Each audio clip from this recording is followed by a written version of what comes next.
how do you get people more deeply connected with your universe? We're trying to make it innovative, we're trying to make it accessible, and by introducing story and a narrative thread through the whole Infinity multiplayer experience is something that we really wanted to put a lot of attention and detail into. If it's a universe that everybody wants to be really excited about, it's got to grow and evolve beyond just an incredibly balanced suite of mechanics. It's got to speak to fantasy and what people want and what they expect.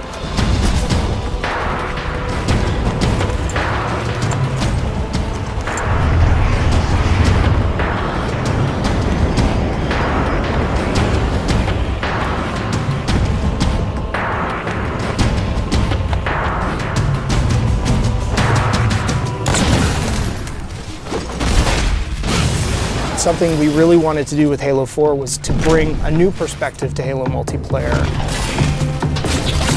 Flight assassination! The high-level philosophy for multiplayer was that we wanted to unify the competitive and cooperative experiences under this one big narrative banner that we call Infinity. The Infinity is a UNSC ship that is home to the Spartan 4 program. Really try to contextualize multiplayer in such a way in which it doesn't feel like abstracted game mode off to the side. It feels very much part of the same universe. We knew we wanted to expand the audience as far as we could, but still satisfy the core as much as possible. We had to break everything down to line-by-line evaluation of our current scripts and redefine that core loop to not make it like Halo 2 or like Halo 3 or something in the middle, but make it Halo 4. Halo starts with a philosophy that we've upheld, which is that your gameplay mechanics are consistent across every mode, so they don't change. We want to give players the power to choose which weapons they take in. People have their own personal favorites. It's a growth system in that you're unlocking customizations for your character, you're unlocking new weapons and abilities, but that's also helping to train you how to use those over time. You have armor abilities and armor mods, which are sort of under the hood modifications to your armor that give you abilities, give you passive changes. And then that completely fit in with our new scoring system. There's a lot of actions players take in multiplayer that contribute but don't necessarily put a score on the board. Because of the objective medals and all the extra ways you can score in a match, no players are finishing the game with a 0. Hail Mary. So one of the big things for us was making sure that people felt involved, felt like they could always contribute in some sort of way. You're getting rewarded for teamwork, your style, your kills, your assists, the objectives you complete. And as you do that, you're going to get medals that fill up your ordnance meter. Ordnance ready. Once your ordnance meter fills up, the UNSC Infinity gives you 3 rewards you can choose from. Those are going to be power weapons, power-ups, or grenades, and you can call them down right to you. Request confirmed. We've added what we're calling a situational record. That's a replay of the person that just killed you and how they killed you. It just adds a bit more information for players. The matchmaking system has evolved to let us join in progress. Overall, this means players will be getting into games faster and more often. So the new CTF really focuses on trying to encourage a little more team play. In the past, there was a lot of dropping of the flag and changing of roles. Now when you pick up the flag, Carrying flag. You're 100% committed, and at that point, your role is now to deliver that flag. your HUD will change to tell you exactly where the deliver point is. Flag capture. Everybody can see exactly what it is that they're supposed to do. If you don't have that flag, then you'll still get points for helping your flag carrier, driving him around, assisting him, saving his life, returning your own flag, defending your flag against the enemies. It's a much more intense experience for all of the players. Enemy team scored.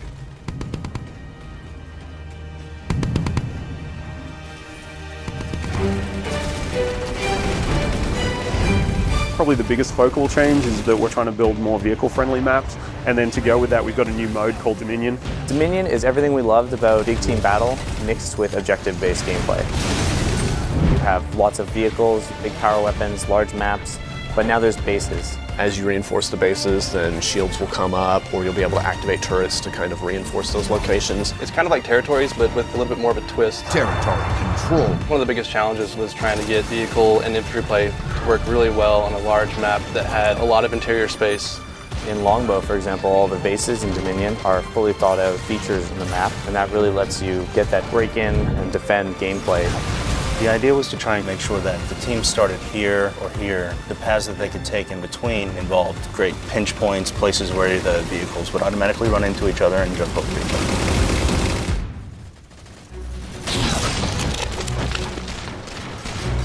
Whenever we start a space, we need to concentrate on a few key things. One is that there's distinct landmarks everywhere you look so you can orient yourself and you never get lost while you're playing.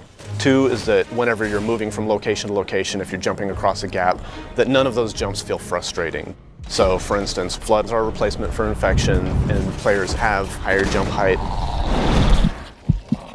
Infected. We needed to make sure that we could make a map that you're always going to hit your target, you're always going to be able to move around smoothly. Flood is a spiritual successor to Infection. We knew how popular this mode was, we knew it had a lot to live up to, so we didn't want it to just be a Slayer variant anymore. The ground up, it's a new script, it's its own mode now. And now when you're Flood, you get this new character model, you get a big claw, which you can completely slice the survivors in half with. If you look at the model, there's a set of fingers gripping the top of it. The idea being it's kind of been an explosive growth. As soon as they get infected, it just kind of pops out of them. There's like little teeth inside now. Survivor. In addition to all of the new elements that we're adding to Halo 4 multiplayer, we're bringing back and improving a bunch of old favorites. We're bringing back King of the Hill and Oddball. With Oddball, we also want to incorporate all the elements of our new scoring system. We're looking for ways to make it a team-based experience like never before. Instead of just running away and hiding, now players get points for passing, catching, intercepting the ball. It completely changed the landscape. We're working with Certain Affinity to build content for multiplayer. It's a pretty huge undertaking.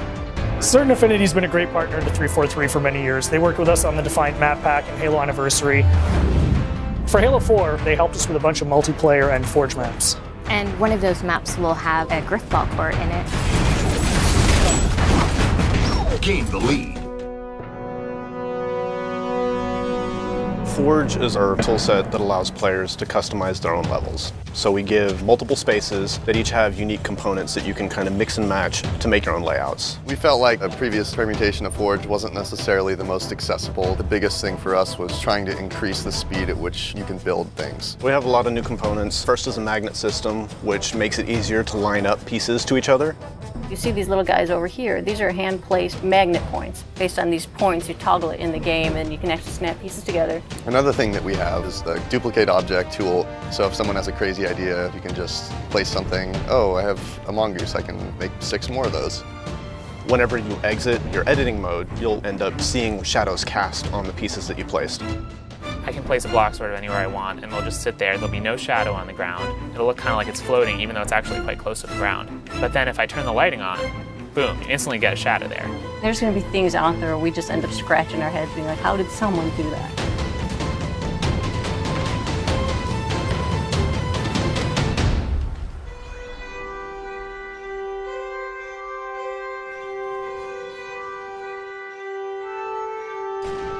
In the tradition of remaking maps, we've chosen to do Valhalla, and this time we're calling it Ragnarok.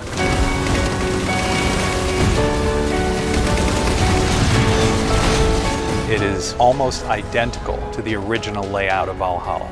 We fine-tuned things for jetpack and things like that. But the biggest change to this map is the addition of the Mantis. Mantis is probably the biggest new sandbox toy we have this time around. When you walk up to it, you'll see it sitting on the floor, and so you hop in this hatch in the back. On its right hand, it's got an enormous UNSC chain gun, and then on the left side, it's got a 5-canister rocket pod. You can use both weapons at the same time, and the rocket pod itself, you can charge up and actually fire all 5 rockets at once.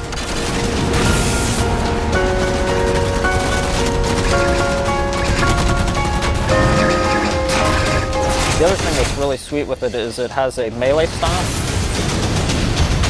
This is probably the most powerful vehicle in a Halo game since like the Scorpion or Banshee. We knew from the start that if we're going to put this in campaign, we have to bring a multiplayer. What better toy do I want to use the Battlefield in the back? When you look at Halo's audience, you've got a group of players that really gravitates towards campaign, and then another group of players that really gravitates towards multiplayer.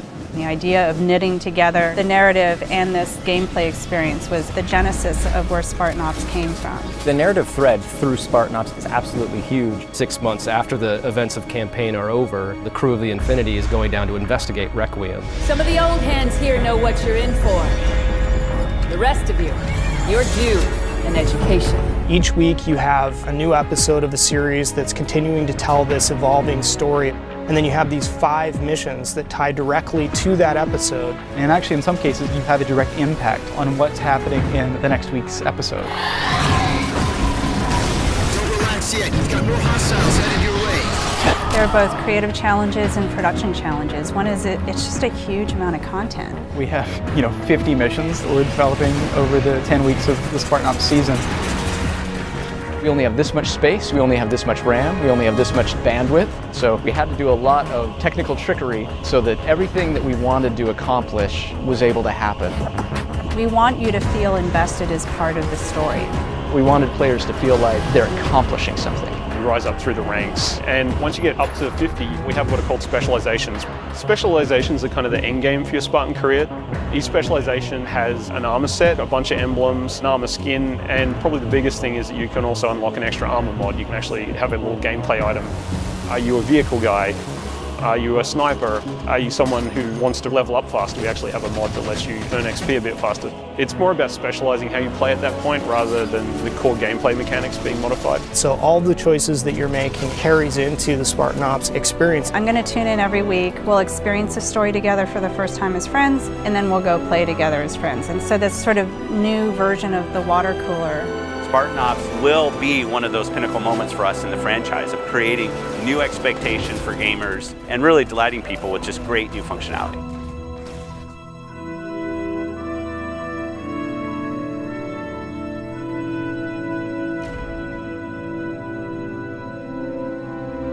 We're seeing just kind of the tip of the spear. Going where we want to go in the next steps is only made possible by building absolute confidence. A hero is someone who takes action even though they have something to lose. You gotta have the gumption. You gotta have the confidence to go after it. No matter how deeply we explore the universe or how much detail that you find out about aspects of the universe, it's still bigger and more mysterious than any amount of information could ever give us. And I think that's how the real universe is. Super excited about where this game has evolved to. There's so much variation at all levels of the game that make it infinitely replayable. People play it and they say, man, that's great, I just want one more game, and another one, and just keep going. It has been sort of this puzzle that's come together person by person.